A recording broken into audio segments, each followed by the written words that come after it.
Hello dear friends. So what we're going to do in this video is we're going to talk very briefly about what it is that Chin finds, what the results are of this experiment. And the punchline, the highlight of this, is that whereas the moving to opportunity experiment finds significant positive effects for young children of moving into low poverty neighborhoods, but negative effects for older children, somewhere between 0 and negative effects for older children of moving into low poverty neighborhoods. Chin is going to find that children of all ages benefit, particularly when it comes to adult earnings, from moving out of Chicago's high-rise housing projects and into relatively lower poverty neighborhoods. Okay, so the first order of business when we want to think about the results is talking a little bit about how the neighborhoods that children whose housing projects were demolished lived in compared to the neighborhoods of children whose housing projects were not demolished. So this first column here, this column here, is going to show us the characteristics of neighborhoods for children whose housing projects were not demolished 3 years after the demolition decision was made, and then here 8 years out from that decision. So the first thing I want you to note is that these children live in very, very high poverty neighborhoods, right, on average 60% poverty rate, and that having your housing project demolished reduces the poverty rate of your neighborhood by about 15%, so down to about 50%. What that means is that the children in the treatment group here experience about the same level of poverty in their neighborhoods as did children in the control group in the Moving to Opportunity experiment, but still significantly less poverty than the children whose projects were not demolished. The second thing is that violent crime rates drop dramatically, right? So from 68 per 100,000 violent crime rate, violent crime rates are about half what they are in the control group in the treatment group. So while children are living in significantly less poor neighborhoods, they're living in even more significantly less dangerous neighborhoods. Now, if we look 8 years out, those differences shrink a lot. We saw this in Moving to Opportunity as well. And the reason for this is essentially that 8 years out, most of these children have grown up and have moved out of their parents' housing projects and have kind of scattered throughout the broader south side of Chicago. So the neighborhoods that children in the treatment group live in and children in the control group live in look fairly similar once they're adults. And just to show this a little bit more clearly, this graph is going to show you this difference in the poverty rate of the census tract that you live in before the demolition happens, where they're the same because they live next door to each other, the year after the demolition, and then all the way out to 10 years after the demolition. And what you can see is there's dramatic differences right off the bat that shrink to nothing over the course of about 10 years. Okay, so what does this do? What does living in these lower poverty and safer neighborhoods do for children? The first thing we might want to know is how this affects their earnings and employment levels as adults. So what you can see here is that children in the treatment group are significantly more likely to be employed, right, about 10% more likely to be employed than were children in the control group, and are more likely to be employed full-time as well, again about 10%, more than 10%, more likely to be employed full-time, and earn more money.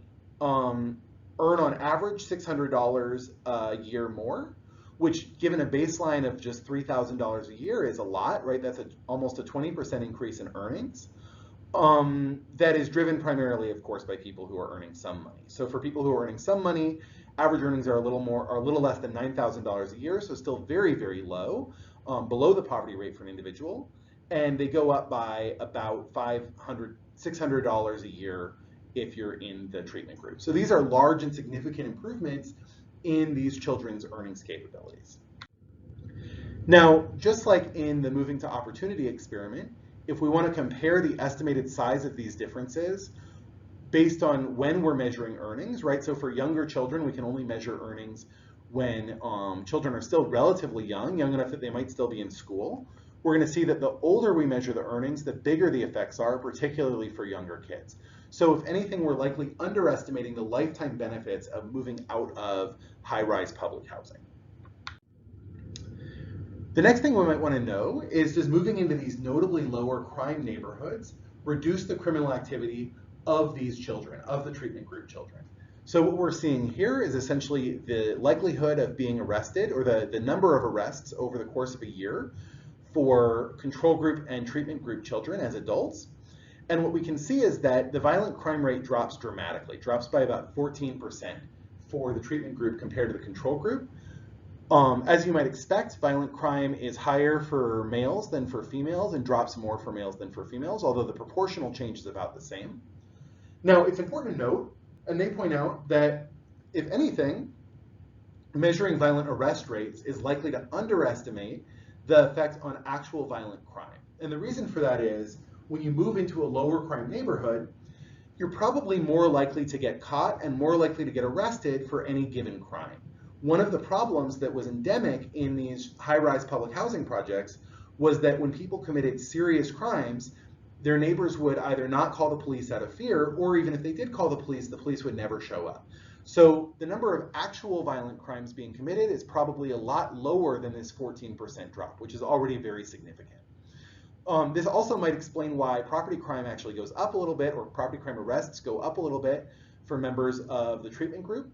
One possible explanation for this is just, it's not that you're more likely to commit a property crime, it's that you're more likely to get in trouble for committing a property crime. Of course, another reasonable explanation is when you move into a neighborhood where people have a little bit more money, there is more property worth stealing. And as we can see, there's some very, very modest changes in drug crimes. Okay. Now, maybe the most notable thing here, the most significant thing to notice, is that whereas in the Moving to Opportunity experiment, there were very large differences by age, right? Younger children had positive effects, whereas older children had negative effects.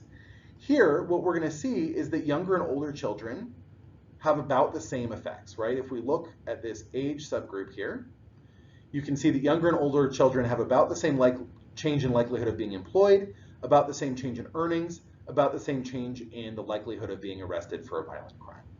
And so this is going to be a significant thing. It either suggests that using the Moving to Opportunity model, that somehow the older children in this context don't face large adjustment costs, or children in general don't face large adjustment costs, or that the benefits of moving out of these high rises mostly accrue to kids once they become teenagers. Another thing to point out here, we've talked about one of the big differences between Moving to Opportunity and Moved to Opportunity being the fact that these Chicago high rises had such high concentrations of poverty. And indeed, if we compare the effects on children who grew up in very high poverty areas to lower poverty areas, still very high poverty, right?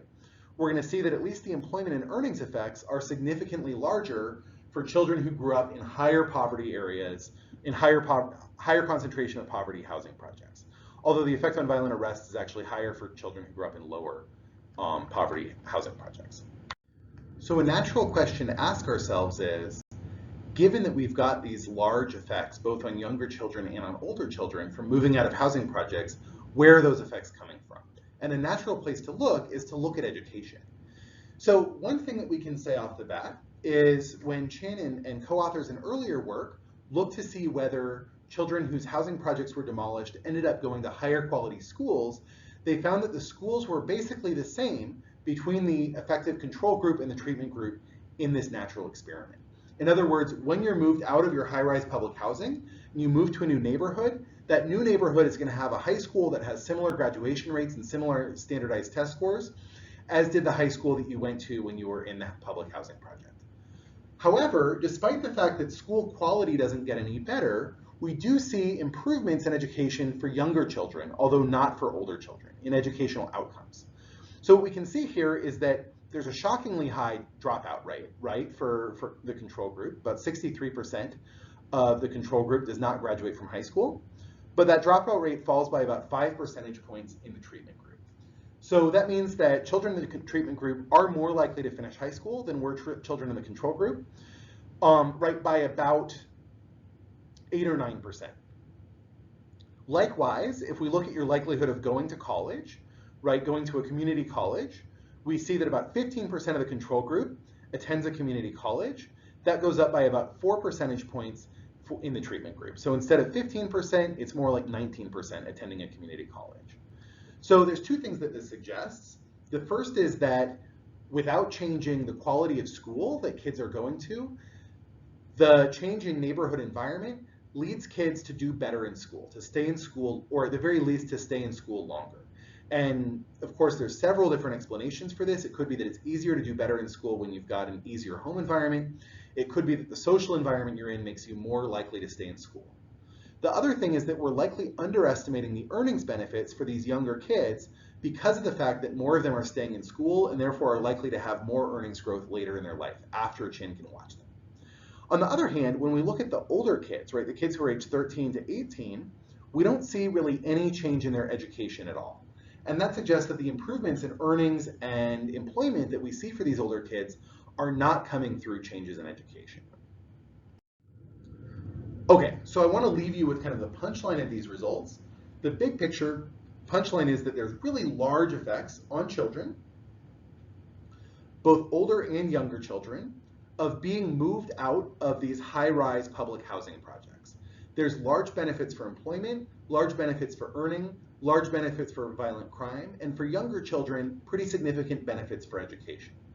So in the next video, what we're going to do is we're going to talk through one of the hypotheses for why these benefits are larger from move to opportunity than they were from moving to opportunity.